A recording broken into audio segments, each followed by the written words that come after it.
Do you know what it takes to break into Hollywood?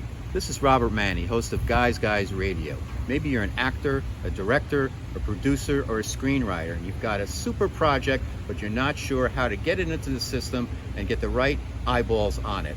If that's the case, we've got a special show for you this evening on Guys Radio. Our guest is Emmy-nominated producer Sam Sokolow. We're going to chop it up and talk about the rules of engagement, the ins and out, and how to navigate a career in Hollywood.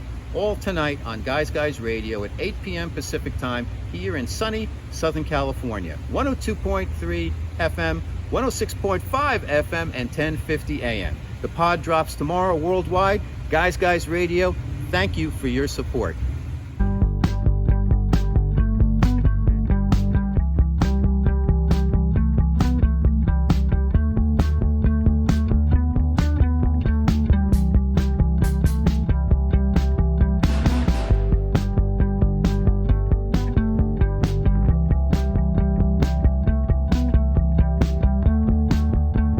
It's Guy Radio.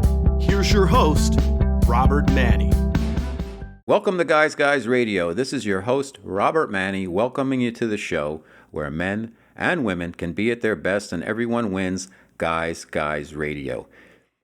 Have you ever considered breaking into Hollywood? Do you have a project you want to get behind? Did you write a screenplay? Did you come up with an idea for a book or a TV series or a film or a special? Whatever it is, we've got a special show for you today with a special guest. His name is Sam Sokolow.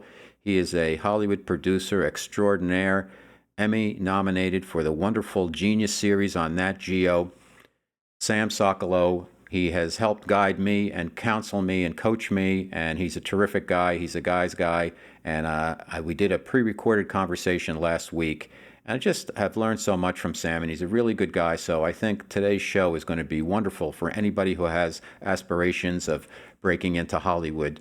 There's no better person to help guide you than Sam. Now, whether you are an entertainment company that wants to grow, or you have a specific project or creative, just overall career goals, Sam will help coach you to kind of navigate the system. And it's so important because when I wrote my novel, The Guy's Guide to Love, I put it out there, I did the marketing, I worked so hard behind it, it was critically acclaimed, and then I'm like, what do I do now? So I wrote a adapted screenplay for it, and then I wrote a TV series for it, scripted TV, the pilot and the treatment, because people said, hey, this would make fun TV. So I went out and did the work. And then I started blogging, and I put together my website, robertmanni.com. There's 350 blogs there. You can also get 3 free chapters of the book, The Guy's Guide to Love, which is my novel about 2 guys in advertising competing for love, sex, power, and money in the city where they play for keeps. And from there, I really had a brand on my hand. I said, okay, what do I stand for? Well, initially, when we were doing the early broadcasts of Guys Radio, it was all about relationships. And then it started to grow organically. And then some publicists found out about me, and they sent me different types of guests in different areas, whether it be wellness or diet or fitness or metaphysical or spiritual, and lots of things, or finance or career counseling, and lots of things that have to do with living our best life. So I figured, well, I have to kind of shape this. So really what Guys Guy, the whole brand is all about, is to really inform, inspire, and empower people to see humanity through a new lens so they can reimagine the world and live their best lives. Now, I know that sounds like a mission statement.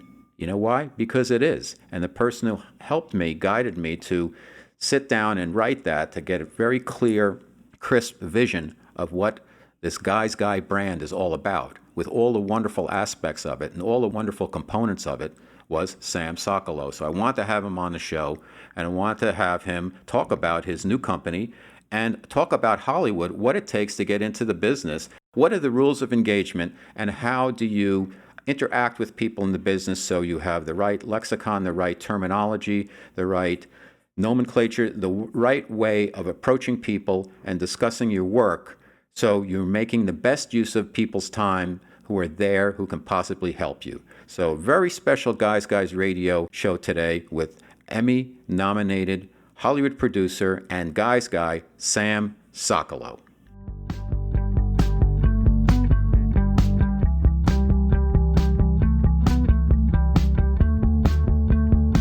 It's Guys Guy Radio. Guys Radio, we have a special guest from the world of Hollywood, La La Land, and all of that, but he's a real guy. He's a guy's guy. His name is Sam Sokolow. I've known him for a number of years. He's been a great counsel to me and my work, and he is a very successful producer in Hollywood. He has run the studio, EUE Sokolow, Nice Media. He has a consultancy now. That's a wonderful thing because he's going out there and he's actually helping creatives learn how to shape their message and their material and get it out there and get deals done. And he's a great guy, and he's a guy's guy. He's a New Yorker who's in LA, and he gets it. So my friend, mentor of mine, Sam Sokolow, welcome to Guys Radio. Oh, thank you so much. It's really a pleasure, Robert. Great to be here. Great to see you. And, it's an honor as always. Okay, let's start at the beginning. You grew up in New York, and you began your career, very interestingly, at the New York Daily News. How did this experience shape you and then your career in Hollywood? Because I think it's a really good path where you came from a real gritty, real place like New York, and LA's real for sure, and Hollywood's real. But, there's a little bit of the tinsel around Tinseltown. It's real-ish in Hollywood. Yeah. I mean, I think I got into writing early in my career in a natural way when I was basically told and figured out that I couldn't act. No, I was a young writer, and I got this job at the New York Daily News and was a crime and community affairs reporter in 93 and 94. And those were when the tabloid wars were happening, and it was a very exciting time. And, my job was to either go investigate a story every day, write the article and get it in by 6:00, or to aid or assist on other writers writing really big stories that needed boots on the ground reporters around the city. And it taught me so much. It taught me, on one hand, a very deep level of compassion for people, because when you're a crime reporter in a city like New York, you're interfacing with people on the worst day of their lives, normally. Something tragic or, bombastic has occurred in their life that is worthy of tabloid news. And it also taught me a tremendous diligence. It taught me that a lot can be accomplished in one day. I'd wake up some mornings and just kind of roll into the office, and by 6:00, I will have been all over the city and met all these amazing people and written something really compelling about something that I had no idea existed in the morning, and got it done, got it written, and got it submitted. So it taught me a real diligence, and to a degree, it taught me how to write. And then ultimately, I think it's helped me as a producer working with other writers. Specifically, I actually have this memory I think about almost every day. There was a very, you couldn't central casting, this editor, New York Daily News, early 90s, named Jerry Schmetterer. And he was like tough as nails and looked like Lou Grant a little bit. He was just this tough old screw. And he would say to me all the time, "Sokolow, you're going to be in Hollywood one day sitting by a pool, and everything you learned here is going to be what you know." And and no matter what I do, he'd call me Hollywood. He'd go, "Look, Hollywood, one day you're going to be out there, but you're going to remember what happened here today, and it's going to be the basis of everything. So go do your job." And you know what? He was right. There's not a day that goes by where what I learned as a reporter, both in terms of doing my job, telling story, simmering ideas down, complex ideas into simple things that people can understand, which has really helped me sell a lot of TV and how to pitch and get big ideas across, and interfacing with people. Again, it's not really a joke. It's just something that I think about. If you have to talk to someone the day their husband has been killed, it's not that hard to talk to a network executive about a show you want to sell, or someone about an idea. There are different emotional components to creative work, and the stakes that you feel when you're dealing with art and creative ideas, and certainly in the big business of Hollywood, where things can change your life very quickly. But ultimately, the stakes will never be higher in terms of human interaction than what I did back then. What is the key then to how do you get to the bottom of the story while you're reporting, and how has that skill really transferred to your work that you do now? Well, that's a really good question. And my answer may not be the prototypical answer, because what I've learned in my career working with, working at the New York Daily News and then in advertising, where I produced commercials for a bunch of different clients, and then ultimately, made my own film that came out to Hollywood and have been selling television for 20 years to networks as diverse as MTV to National Geographic. It's about, what are you aiming for? It's Rashomon. Any story can be told from multiple point of views and be seen differently. Mm-hmm. So at least as a producer, my job is to hopefully identify the value in a story and then figure out, oftentimes with talent, with world-class talent, with great writers or other producing partners. This is a team sport. You don't do it in a vacuum, but identify where it should live. And then that informs how to tell it. That informs how to get to the bottom of it, because you're going to get to the bottom of a story differently for the New York Daily News than you would for the New York Times. And you're going to get to the bottom of a story differently for FX than you would for HBO. And that's not to put HBO on a pedestal or demean FX. It's just a different filter. It's a different style. So I've learned that I want to find great stories, but at this point, I need to kind of also feel that the story has a home, a potential home. Whenever I start developing something, I pick one network that I aim for. And then we, shift it around, change it up for every pitch and what have you, to whatever degree we need to or should. But if I don't see an outlet that it belongs on, it's hard for me to commit to getting behind it. I've just now gotten so conditioned that way. And once I do that, it actually becomes a little easier to get to the bottom of the story. We're building it this way for this place. For context and for our listeners, you come from your family was in the business, and your brother wrote Toy Story, and your dad was a big wig in the business, and your mom's in the business, and your wife's a screenwriter. And so, that said, you had to sink or swim on your own, and it's a good story. And I think your family really handled having somebody like you well, and instead of handing the career to you, but made you do it on your own and really step back and were there for counsel. Tell us a little bit about that dynamic. Sure. Yeah. It's obviously a joy to be in a family of creative people and successful people, and everyone who's made their own way. A joke to my wife, sometimes I come on podcasts so I can get a word in, because everybody's so dynamic in my family. But I credit my parents with so many things, but I credit my mom and dad with raising me, I think, with strong values. And part of those values are a sense of your own accomplishment. And, growing up in New York City, you meet so many different kinds of people.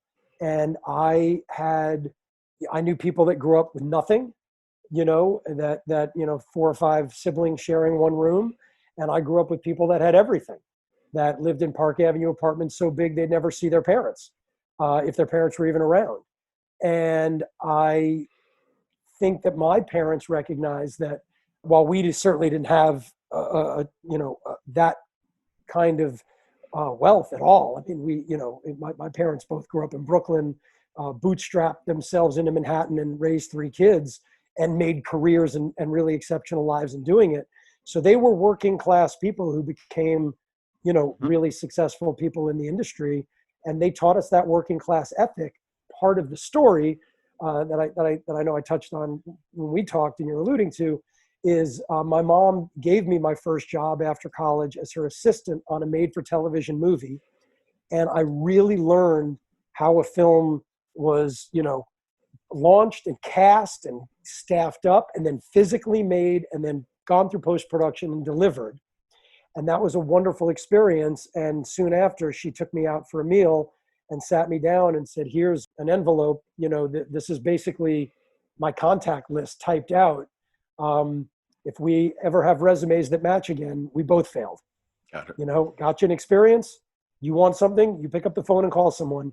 But when you're 30, 40, 50 years old, you're going to be happy that I did this, because you're going to become your own self-made person. I'm always here for advice. I'm always here as a mom and dad. My dad was always there up until the time we regrettably lost him. But they really, she really kind of like the bird's nest, just on the career side, go fly. And she did the same with my brother and the same with my sister. And I think it's not only why it may not be the reason we've had success, but I think it's the reason that we are all well-formed individuals, feel good in our own skin as people, as well as professionals.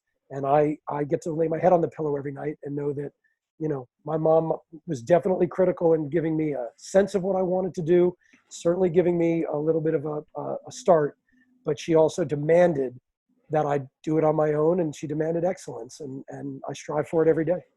When you went to Hollywood, tell us a little bit, because I think it's a really good story about your career path there when you got to Hollywood, and what were the drivers to make the decisions, your qualifying decisions to make to say, I'm going to take this job or that job, because I think a lot of our listeners are interested in how the machinations of Hollywood work and how they see themselves getting into the business and following a path. Tell us a little bit, you don't have to get too personal, but why did you take this job? Kind of what was the decision factors in taking your next job, and how did you build on it so you weren't like all over the place?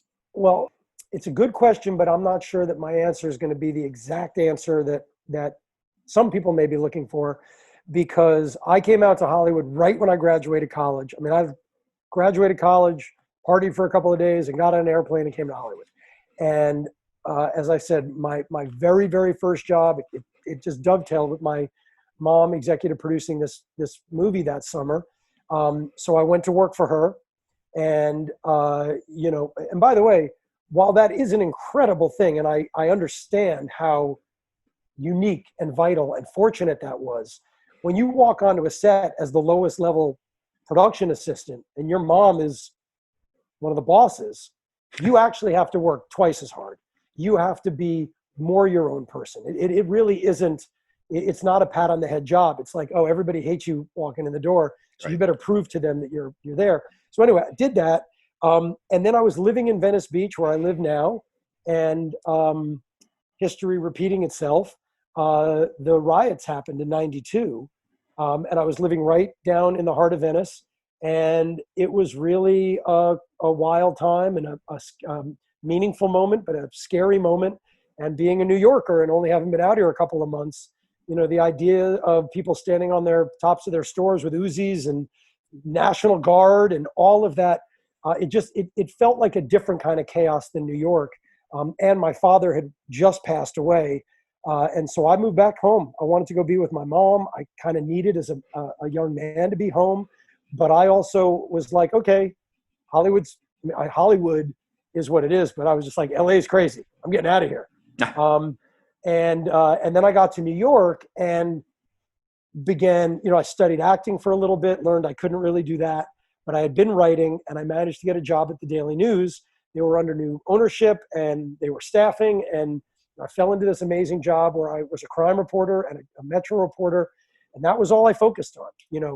I was taught something also by my mom that I think about also every day, which is advice that I will give, which is whatever job it is you have, whatever job it is you're doing, do the job in front of you to the best of your ability.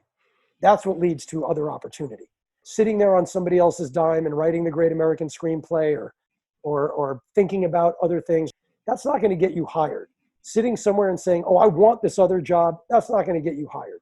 What gets you hired and what gets you the next opportunity is doing the job in front of you well. So I just tried to be the best reporter I could be. And when that contract ended, I had kind of burnt out on crime firsthand. That was a very difficult job, and I wanted to make things up for a living, and I wanted to be a producer. So I felt I had gotten a lot out of that job and contributed to the paper. And I knew a gentleman in New York who worked in advertising, and I went to meet with him, asking him for advice. And, there's an old saying that if you ask people for money, they give you advice. And if you ask them for advice, they give you money. And so, of course, I asked him for advice, and he offered me a job. And I went to work producing TV commercials. And I did that for about 2.5 years at 2 different agencies in New York. And that's where I really learned the functional job of producing. So that was wildly valuable. So I guess really what I'm saying is you're accruing skills. I learned how to write and deliver. Now I'm learning how to produce and do contracts and finish things and get things out of post-production and deliver them on time and on budget and to certain specs that they needed, whether they were 30 seconds or 15 seconds or industrials or whatever. I was really honing that producing muscle. And then I quit that job to make an independent feature film, very romantic idea, decades before cell phones. So we actually shot it on film. We had to raise, it was a wild ride. We raised money as little as $500. The biggest check we got was like $5,000. We made this independent feature for about 60 grand, under 100 total. And that movie ultimately won some awards, but didn't get a distribution deal. And some of that was our own fault. Some of it was just the world at the time. But in a bit of desperation in 99, I built a website with my producing partner and creative partner, Rob Lobel. He was working at that time in marketing and knew how to do websites. And we built a website, and I literally picked up the phone and called Amazon in Seattle and struck a deal with them to do a self-published movie. And we built a little paradigm and became the first filmmakers to ever self-distribute our own feature film using the internet. And that got more attention than the movie. We were on Good Morning America. That was written about in Time magazine. And that ultimately created a big moment. And that moment was the moment then to move back to Hollywood. So I actually moved back to Hollywood at 30 years old, but with the wind in my sails of making this movie, putting it on the internet, having some national press. And that allowed us, wasn't easy, but that allowed us to land here, get an agent. And we actually had an agent, but we got a new agent, and that was a meaningful agent. A guy named Peter Michelli at CAA, who's been a rabbi and a dear friend and a brother. And Pete became our agent. And then he said, look, you're not really writers like you're writing on these TV shows, but this whole digital world just happened, and you just put this movie on the internet, which is this digital thing. And within 3 months, we sold a dating show to MTV. And my first job coming back to Hollywood was executive producing that TV show through my own little company. And I've pretty much only had that job in Hollywood since I've been here. There have been good shows, bad shows, good years, bad years. Money's come and gone in different ways and angles. But I've pretty much been executive producing television through one of my own companies since then for 20 years. So it's not the normal way to maybe break in. But I do think the lesson is wherever you are in the world, try to create a meaningful moment that shines a light on you. And then you can come to Hollywood with a little wind in your sails. If you just move out here and you want to get started, honestly, take any job and then practice your craft, whether it be acting, writing, producing, do it at nights, on the weekends, and just get your foot in the door. Sam is the executive producer of the series Genius, which has focused on Picasso, and we have Aretha Franklin coming up, and there was, I'm missing somebody. Who was it, Sam? Pablo Picasso. No, Picasso. Was there one other? Aretha? No, the first season was Einstein. Right. Yeah. Tell us about that and the biggest challenges you've had and how you determine who's the genius to cover. Is it 20th century? Is it like somebody who hasn't been covered too much? Like, I think like, oh, Miles Davis. Well, has he been done? And that's why you pick Aretha. How did that whole process work? Well, television is, everything's a trajectory and grows, but ultimately, we set off to tell Einstein's story. My company at the time, Sokolow, my partners, Chris and Jeff Cooney, we were partnered with another production company, which was called Odd Lot at the time, which is now called Madison Wells Media, a woman named Gigi Pritzker, and her president, a really great friend of mine and unbelievably smart executive named Rachel Shane. The book was optioned, and at first there was an attempt to make it as a feature film, and I really did come up with the idea to do it as a limited series. I think that was my biggest contribution early on, and everybody agreed. It was, that business was coming back really big at the time, but more importantly, and I'm really a stickler about this, creatively, his life needed more time than 2 hours. And so if you try to do a 2-hour movie of Einstein, I jokingly always said it's physics. His life actually doesn't fit in 2 hours. But in 10 hours, you can tell it correctly. And everybody agreed that was a good idea. We then hired a writer independently, developed the script. Ultimately, we needed a director because there's no pilot on a limited series. And Rachel had a relationship at Imagine, and we got the script into Imagine, and it just turned out that Ron Howard was, somewhat obsessed with Einstein, wanted to tell his story, hadn't really figured out a way to do it as a movie. And when this presented itself to him, he obviously thought this was it. And he wanted to, do television. He hadn't really done television since he had directed some TV back in the like late 70s when he was coming off Happy Days, but obviously one of the most prolific directors in the history of Hollywood.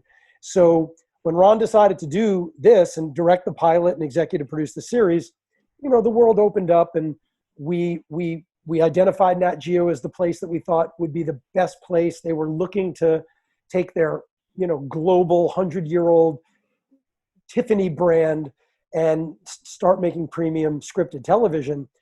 And it just seemed like a perfect marriage of Einstein, Ron Howard, you know, who had done A Beautiful Mind and Apollo 13 and National Geographic. And it was. And Brian Grazier, Ron's partner, you know, again, a tremendous producer and force in the industry.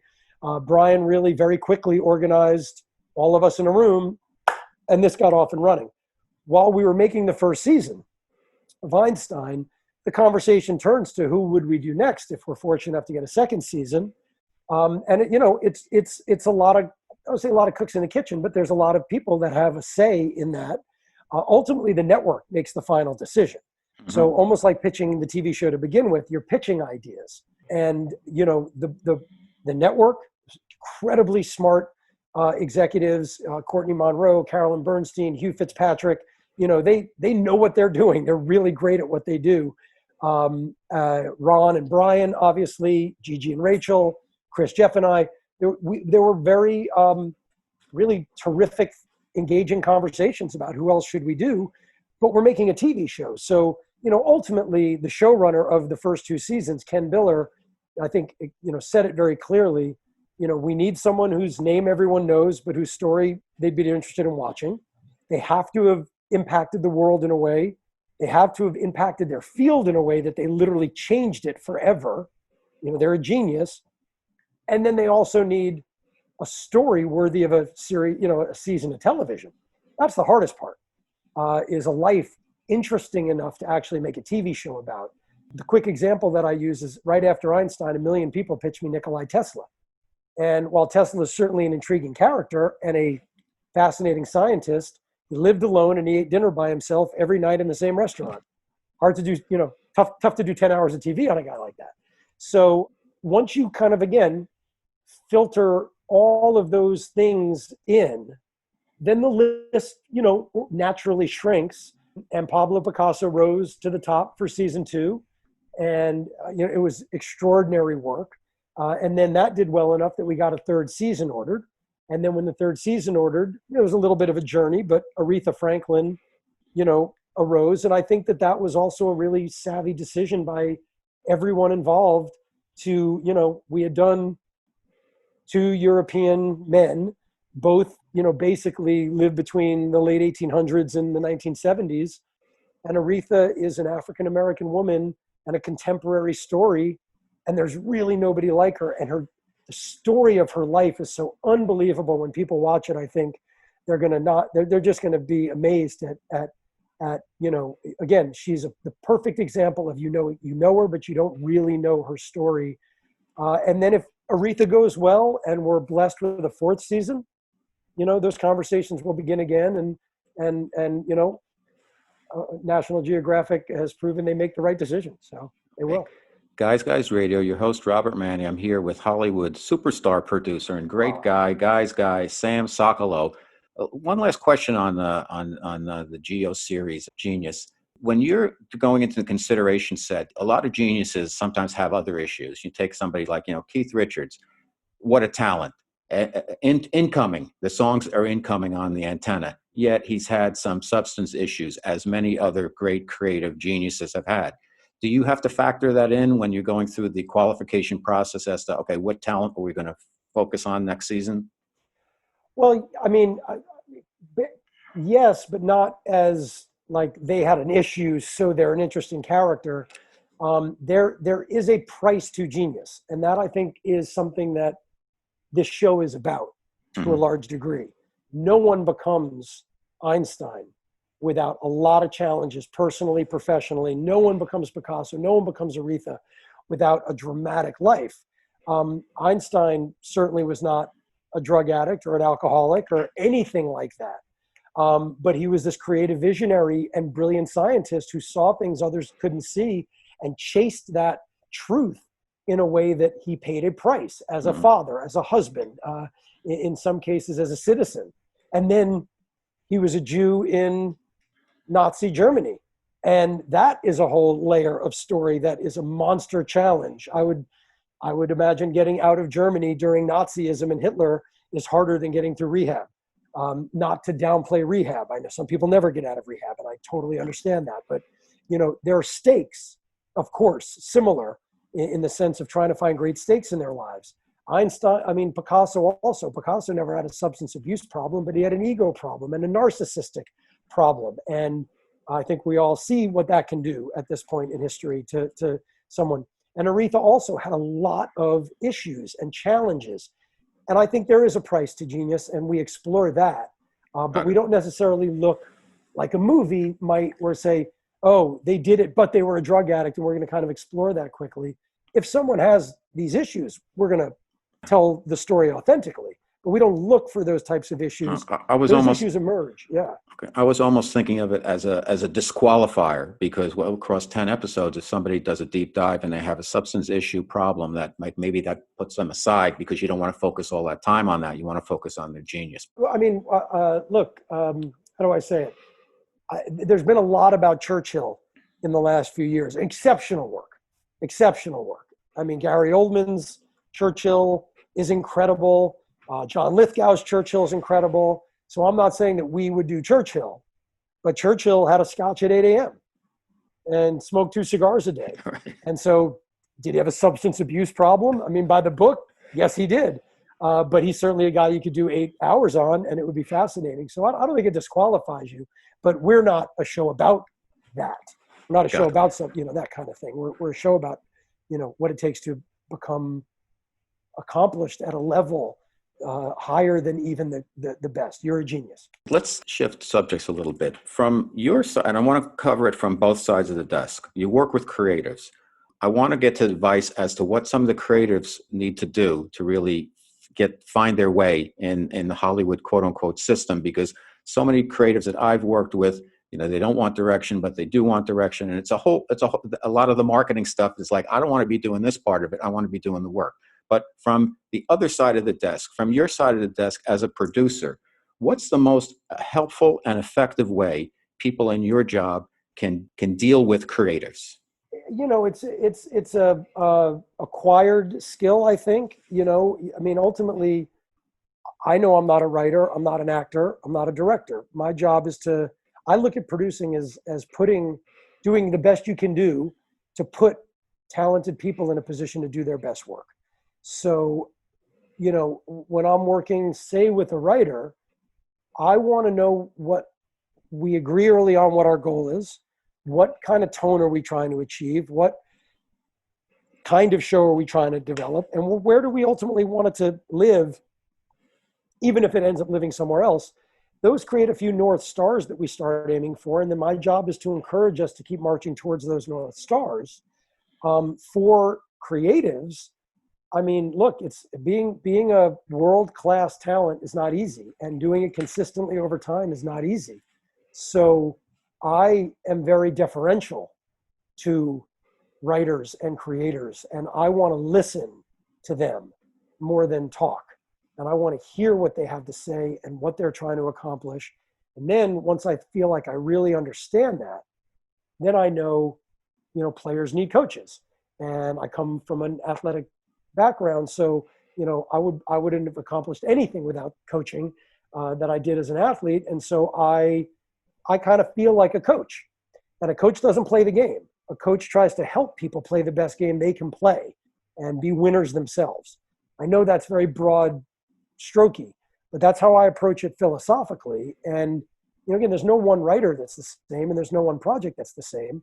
I do try to find what people's lanes are, because it's the rare writer that can do it all. And sometimes you want to give a writer an opportunity or support a writer in their quest to spread their wings and try something else, and have done that many, many times and enjoy it. But if you've got a track record in comedy for 20 years, I might not, say, let's really, really go all in and do Dante's Inferno, I would want somebody that's done something a little bit more dramatic, serious, spiritual for that.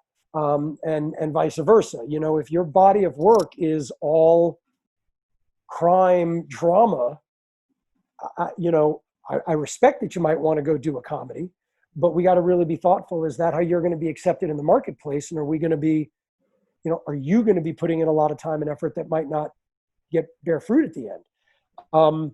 It's not, again, not as cut and dry. Those are concepts, but I did a doc. I was a associate producer on a documentary about Mike Tyson back in the early 90s. And the director, Barbara Koppel, Academy Award winner, brilliant filmmaker. And we interviewed Mike Tyson's first coach, manager, sort of father figure, this guy, Cus D'Amato. Yeah. And Cus said, I don't fight and I can't do the fighting for them. And I don't teach anybody how to fight. I uncover and discover their potential. And then they have to do it. And that's how I look at it. I try to uncover and discover and encourage and help creatives just be the very best they can be. Now, the bar is different for everybody. And often the best that some people can be is so great that I don't have to do much. Once, genius at a certain point, the talent is so world-class. The team is so incredible that, I make sure I contribute as I feel required or needed, but, I don't have to tell Ron Howard how to direct, Let's flip it around. So you're a creative, and a lot of creatives, because they're uncomfortable with the whole marketing aspect, and you do have to toot your own horn and market yourself, but you don't want to. You gave me some good advice about let's not lean on what you've done, but let's lean on where you're going. And a lot of creatives, they fall into they start selling, and because they feel like they have to, and this is my chance, I have to sell. How would you advise creatives to, not fall into the trap of the process and be able to focus on their work and let their coaches, if you will, guide them, even though ultimately the talent has to carry the ball? Yeah, well, look, to a certain degree, the work speaks for itself. And that doesn't mean that there are people that have gotten lucky and a lot of people that maybe haven't gotten the break that they need to do the work they want to do all the time. But the work, to a degree, speaks for itself. And so I just encourage artists to focus on their work and then be good people. Literally, it's that kind of simple. If you're not in the system, you have to break into the system. Once you're in the system, you have to let the system work. If you have an agent, your agent has to do their agent job. If they're not doing their job, get another agent.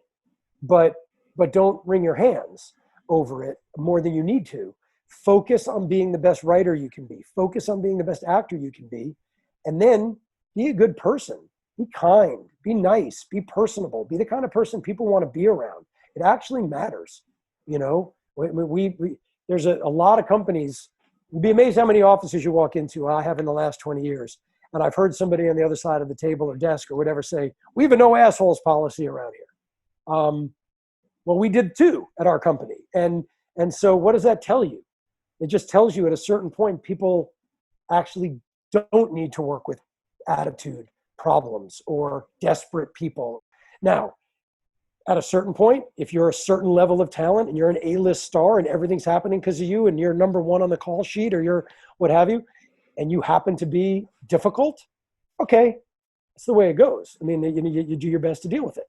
But for the most part, being a good person goes so much farther than people think. Being thoughtful and kind, giving other people credit, not beating your own chest, and then just doing the work. Be dependable. If you're dependable and you do good work and you're cool, you will eventually get an opportunity. And then being dependable, talented, and cool will carry you forward. Momentum. We talked about momentum. Talk to us and our audience about what's the importance, how people on your side of the desk see momentum. How do you create momentum, and how do you make momentum work for you while you're on your path as a creative, making their way through the system, if you will? That's it's a tough question to answer in a quick way. That's a really, that's something you have to kind of do. But it's sort of like sailing, I guess, is the best analogy. Not that I've ever sailed. I'm a New York kid who lives in Venice Beach, but I know from being such a sports junkie and even watching the America's Cup, kind of what sailing is.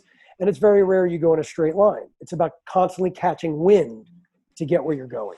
And I think that's kind of the concept. You got to catch a little wind. And then once you have wind, you have to keep trying to catch wind, keep trying to catch more wind. And that's for your career or for your projects. Once your project gets some wind, the wind can also die and you can end up stuck in the middle of the lake or middle of the pond or whatever. So you want to catch wind, and then it's about constantly going to where the next big wind is. So, you got to build momentum for yourself. You got to build momentum for each individual project. It is important. But again, the key is starting with something worthy that it can catch a little wind and get going. I think that's the kind of thing that, not to kind of promote my business, but, I have started this new consulting business, and I am consulting now. You could go to samsokolow.com and see everything there and make an appointment if you want. But this specific thing that you're talking about is a very nuanced thing that's unique for every individual and every individual project. But I want to help people achieve their dreams. And, one thing about this very regrettable moment in time is that, like a lot of people, it slowed me down to a degree, and it opened up some space for me. And I had been daydreaming for the last few years about being in the yes business to anybody and everybody. At a certain point, when your career and or company grows to a certain place, the responsibilities of that take over. So you have employees, you have insurance, you have office, you have all these things that kind of are factored into every decision you're making. And I quickly became somebody that would say no to people because I can't put time into that. I have to think about the things that are going to forward, again, the agenda of my company. Now that I have a little bit more time as an individual, I wanted to open up something to say yes to anybody or everybody. It's a transaction, it's business, but I am now giving counsel and consulting with kind of any writer or any producer, anybody that has a career goal in Hollywood or a project that they want to move forward. And in those sessions, a lot of what we talk about is that momentum and how to get that momentum for yourself and build it to you actually achieve your goal, not just dream about it. I can safely say that working with Sam is a pleasure. And as this show is being broadcast, I'm sure his inbox is filling up quickly because there's so many people out there have been dying, waiting to hear somebody to say, I'm interested in you. I want to hear what you have to say. I want to look at your work and I want to help you succeed. And it's a win-win because I think those creatives also need to say, I want you to succeed also, Sam, because it's got to be a win-win. And with the representatives that you work with, you want them to, it's got to be good for them, good for you, and good for everybody. And just working with Sam for a brief period of time, I've learned so much. I can't recommend him highly enough. And this is off script, but it's the truth. Thank you, Robert. I just want to interject really quick and make clear that I'm not looking for ideas in this business. I'm looking to help people achieve their ideas. So not saying that if I find something that I respond to and people want to work with me, we can't take that next step. But this business is really about helping people elevate their careers and their ideas so that they can go out and do it. And whatever producer they end up working with, has that experience, becomes a win for them. And for those people. So just want to make that clear. No, thank you. I know we're on the clock, but big question, and then we can wrap. And that is, where do you see the industry going now with everything that's been happening? I wish I had a crystal ball to kind of answer that specifically. This is how I look at it. I don't know if anybody else does, but I think often that there are cavemen that go out and kill dinosaurs, or cave people that go out and kill dinosaurs. And there are cave people that guard the cave. And then there's always people in the back of the cave drawing on the wall and telling stories. And that's part of humankind. That's part of our makeup as human beings. We need stories. We love stories. We need to hear them and tell them. So storytelling will always be here. It always has been here. It will always continue. I think that things will evolve as they always do. In my mind, the best analogy that I can give is, I remember when the VCR came out in 1980. I was just a kid, but when the VCR came out, I remember there was this whole, is it going to hurt Hollywood? Is it going to hurt movies? Is it going to hurt? But what it really did was it gave rise to an entire new genre of straight-to-video movies, under $3 million. And you could put it right out on Blockbuster, put it right out on Hollywood Video. And all of a sudden, all these filmmakers were making movies and all these different genres emerged, and the romantic comedy found a home and the funky little weird cult movie found a home. And a lot of directors came out of that. But there was, Hollywood was making whatever it makes, 200 movies a year, and video was making 500 more movies a year. So now there's 700 movies a year instead of 200. Well, I think that's what streaming is to a degree. It's a whole other level, and it might be called something else. But with Netflix and Amazon and HBO Max and Peacock and Apple and Disney Plus, and there'll be more streamers and independent streamers. And as this emerges, and you still have networks on television, and you still have live sports, and you are still going to have movie theaters and movies.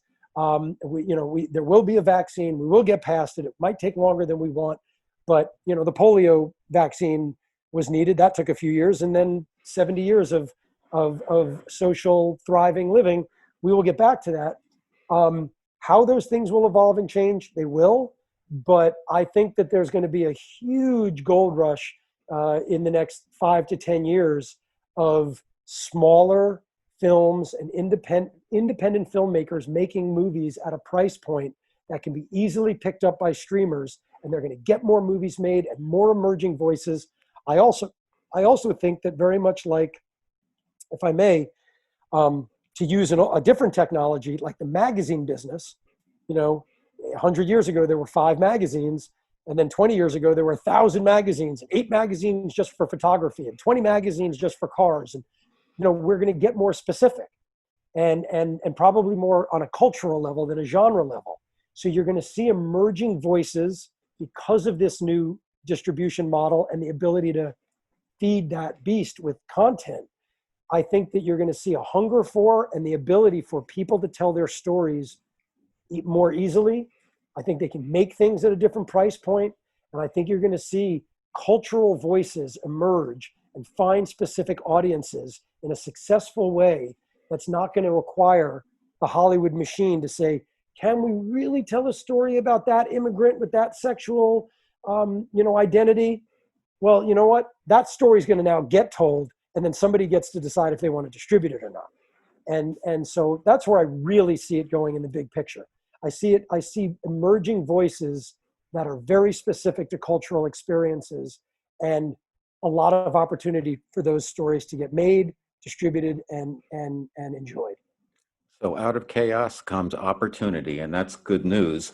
Our special guest on Guys Radio has been Sam Sokolow, producer extraordinaire, gentleman, guy's guy, and a really cool dude. And he's always been honest with me. I have to tell you, he's always been honest. He's always been approachable. He's always been positive. And that's the type of people you want to work with. That's the type of person you want to have coach you.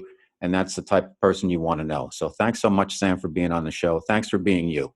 Oh, Robert, thanks back at you for every reason. I appreciate your friendship. And this was an honor, man. Thanks for having me on. Robert Manni's The Guy's Guide to Love is a fast-paced tale of flawed men and savvy women competing for love, sex, power, and money in the city where they play for keeps. It's the men's successor to Sex and the City. The Guy's Guide to Love is a sexy romp through the fast-moving, high-stakes world of Madison Avenue. Available now on Amazon and wherever books are sold.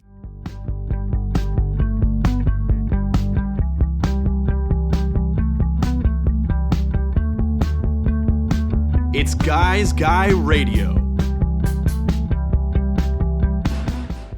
Okay, that was a wonderful conversation with Emmy-nominated Hollywood producer Sam Sokolow. And as mentioned, Sam has a new company. SamSokolow.com is where you can reach out to him. His company is really based on helping people, companies, projects, whatever you have to break into Hollywood. You could be an entertainment company that wants to grow. You could create a project that you want to get looked at, and you could have some just overall career goals or some insights as to how to work in the Hollywood business system, if you will. And like any other business, Hollywood is a business. It has to do with the creative arts, of course, but it is a business just like publishing is, just like the music business, just like the film business, just like the media business. And a lot of times, folks who are creative and they have projects, they don't like to get involved in the marketing. Like people write books and then they don't want to do the work and to go out there and hawk it and sell it and market it. You know what? Today it's like the Wild West out there. Anybody can break through. The rules are being broken all the time. That's great. There's lots of opportunity. But with that comes responsibility. That means you've got to do a lot of the marketing on your own. You got to get yourself out there. You got to do the work, and then you've got to get eyeballs on it and ears on it, and you've got to really market and hype yourself a little bit in a fair way that's not just shilling all the time. But you've got to do some of that work. And Sam and people like Sam can really help you with that, because and one of the big things I think we learned is from our conversation is that when you're interacting with the Hollywood system, if you will, or business, that there are certain rules of engagement, as there are when you're dealing with any of the creative arts and the business aspect of it. There's rules of engagement, there's terminology you need to learn, there are some nomenclature you need to have, and that shows the people that you're working with how much investment you've put into learning about the business and learning about them so you can make the best use of their time. Because ultimately, all these folks who are in the representation area of creative projects, no matter if it's business, publishing, music, whatever, they are inundated with people who want to make a go of it. So just keep that in mind. Guys Radio, we're here every Wednesday evening at 8 p.m. Pacific Time.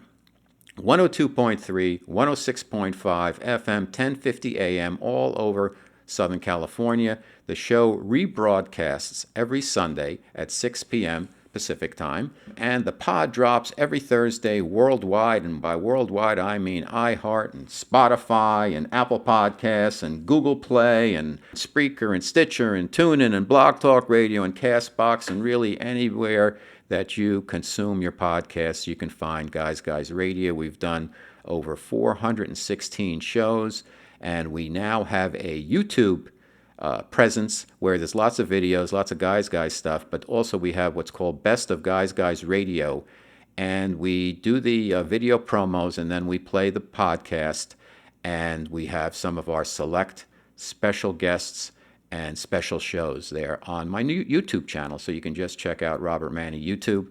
My website is robertmanni, MANNI.com. Over 350 blog posts. My most recent post is about lessons from the lockdown, all about what are some of the opportunities and positive ways we can look at kind of coming out of this quarantine after so much time. There's always opportunities when there's chaos, and that's my opinion.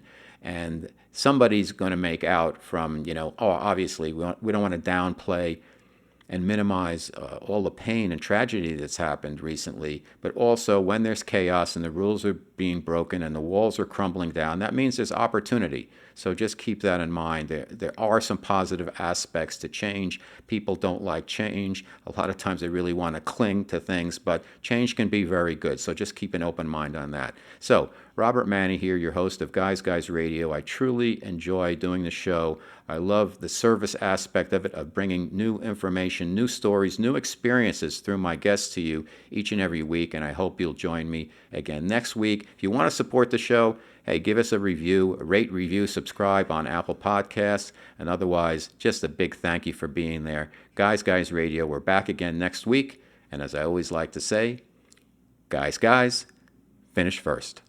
There's never been a better time for men to be whoever they want to be, yet it's never been less clear who men really are. Guys Radio, starring author Robert Manni, is on KCAA every Wednesday at 8 p.m. Whether it's relationships, sex, wellness, or spirituality, join Robert as he interviews the experts about how men and women can be at their best. Guys Radio, better men, better world.